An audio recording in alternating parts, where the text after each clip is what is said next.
estudiantes de cuarto de secundaria. La presente es la grabación de la exposición que tuvimos el día de hoy, ¿sí? Nosotros el día de hoy hemos hablado sobre la época bella, la bella época, que es el periodo histórico que se da entre los últimos años del siglo XIX y los primeros años del siglo XX. Cuando hablábamos de este periodo, incluso yo les indicaba pues que era un periodo de gran desarrollo tecnológico, gran desarrollo de inventos que, por ejemplo, hoy en día poseemos, obviamente mejorados, que se originaron sus ideas en esa época. Por ejemplo, la cámara fotográfica, los videos. Tenemos también, por ejemplo, los salones de teatro, los museos, algunas obras arquitectónicas que hasta el día de hoy nos impresionan. Tenemos diferentes cosas que progresaron en ese periodo. Fue un periodo de la historia que se dio entre el año 1871 al año 1914, donde existía una percepción de lo que había esperanza en el porvenir. Debido a todos estos grandes desarrollos que se daban en la época, las personas de este periodo comenzaron a concebir como que el futuro era de ciencia y progreso, de que nada los iba a poder parar en este proceso tecnológico. Aumentó también en parte lo que son las ideas, los partidos socialistas, ideas de igualdad en todo el mundo, comenzaron a cambiar bastante las cosas como se percibían. Y finalmente también aparecieron diversas corrientes artísticas, por ejemplo el impresionismo, el postimpresionismo, que como vamos a ver en las pinturas que les voy a mostrar, varias de ellas fueron como una especie de crítica o una especie de síntoma de rebeldía a los actuales inventos, como la cámara fotográfica y la filmadora. Aquí algunos de los productos que eran propios de la época. Como les dije, era una época de desarrollo en todo sentido. Y esto también entraba mucho en lo que es, por ejemplo, los escenarios de danza, por ejemplo, la belleza, cómo se percibía la belleza, bastantes productos cosméticos para resaltar ciertas cualidades que ellos querían, para languidecer la mirada, para diferentes objetos que en ese entonces eran muy propios, muy típicos de la época. La sociedad del siglo XIX era una sociedad con altos avances tecnológicos, maquinarias, inventos. Algo nuevo sorprendía todos los días a las personas de esa época. Existía además una relativa paz. Esto permite el desarrollo de países como Inglaterra, Francia, Alemania, Italia, Austria-Hungría y todos ellos que a posterior se ven inmersos en la Primera Guerra. Como les digo, relativa paz. ¿Por qué razón? Porque mientras estos países o la gente que vivía en estos países percibía todo como desarrollo, nosotros sabemos que los gobiernos de alguna forma ya se estaban aliando y se estaban formando para posibles guerras. Además, existía, por ejemplo, el tema del imperialismo, existían bastantes cosas de trasfondo que, si bien es cierto, la población del medio no ignoraba, sabía, era como algo lejano para ellos. Aparecieron diversos salones, tiendas, vestuario y todo ello, y se dio el auge del capitalismo, ¿sí? Acá, por ejemplo, vemos un salón de danza con una fiesta típica, obviamente todo rodeado de lujos, todo rodeado de un arte especial, un arte particular. Y en tema del arte, por ejemplo, en 1839 se inventó la fotografía, lo que dio una nueva mirada al mundo, una mirada un poquito más exacta de lo que en realidad ocurría. Nosotros sabemos que, por ejemplo, la fotografía hoy en día es instantánea y que refleja exactamente lo que nosotros estamos mirando.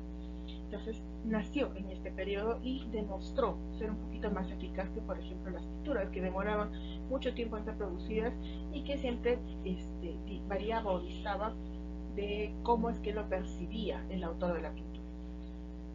En 1850 se da la crisis de la pintura por no poder representar la realidad y nacen nuevas corrientes, nuevas tendencias como el impresionismo y el postimpresionismo que vamos a ver a posteriori.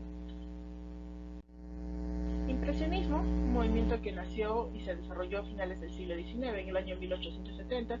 Sus principales artistas son Monet, Pizarro, Manet, Sisley, Degas, y Renoir. Características: el paisaje. El paisaje es un tema principal en todas las pinturas impresionistas. Existe otra técnica de artística, técnica de color, y lo más importante, la ausencia de perspectiva. Hasta cierto punto como que lo vamos a ver un poco desenfocadas las pinturas de esta época, y vamos a ver a qué me refiero. Por ejemplo, aquí vemos una pintura de Edouard Manet en la que pinta a Claude Monet en su barca a las orillas del Sena. Como ustedes ven, predomina bastante lo que es el tema del paisaje, ¿sí? Y las figuras humanas las vemos ligeramente distorsionadas, como lejanas, como vistas desde otro lente.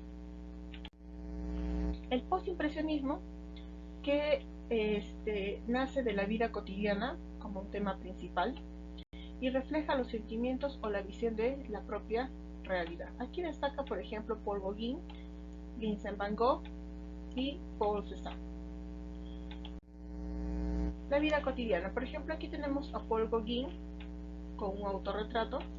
Paul Gauguin es una persona bastante interesante, puesto que él viene a ser nieto de Flora Tristán. Viene a ser nieto de Flora Tristán. Una persona que, como nosotros sabemos por historia, pues estuvo en la ciudad de Arequipa y relata bastante de las costumbres de nuestra ciudad en su libro Peregrinaciones de una Pari. Un libro bastante interesante que yo les aconsejo leer. Aprovechemos que hoy en día de cuarentena muchas bibliotecas a nivel mundial han dispuesto libertad en sus libros, y los puedes incluso descargar en PDF y tenerlos y revisarlos sin ningún problema y sin ningún costo. Aprovechemos eso.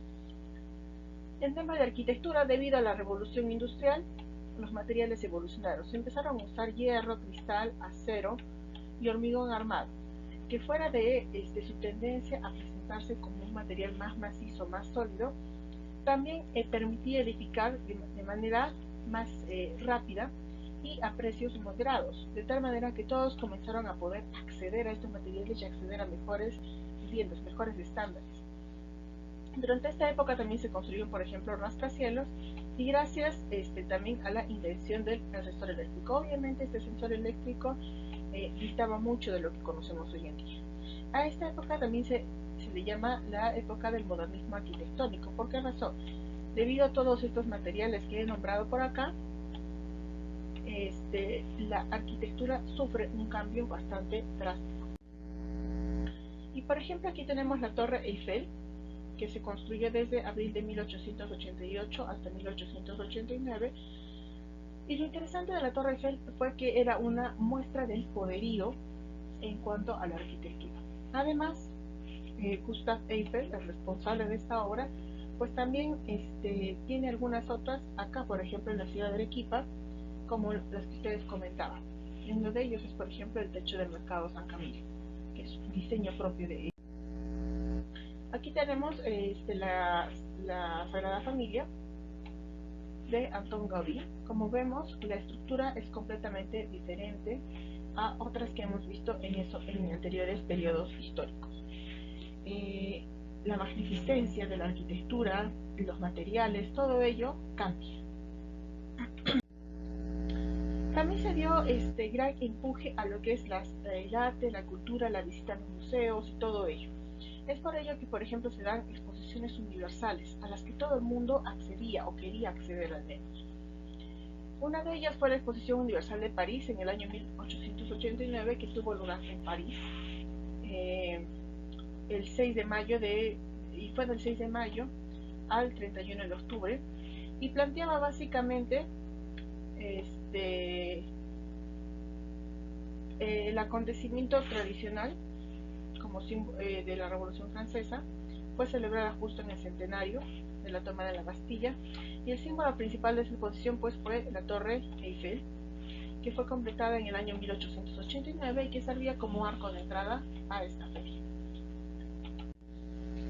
Entre vanguardias artísticas también surgieron otros movimientos ya nacidos en el siglo XIX, que presentaban otro tipo de ideas, por ejemplo ideas rupturistas, ideas más innovadoras, ideas con críticas a la realidad que se veía. Entre ellas, por ejemplo, tenemos el fauvismo, el expresionismo, cubismo, futurismo, dadaísmo y surrealismo.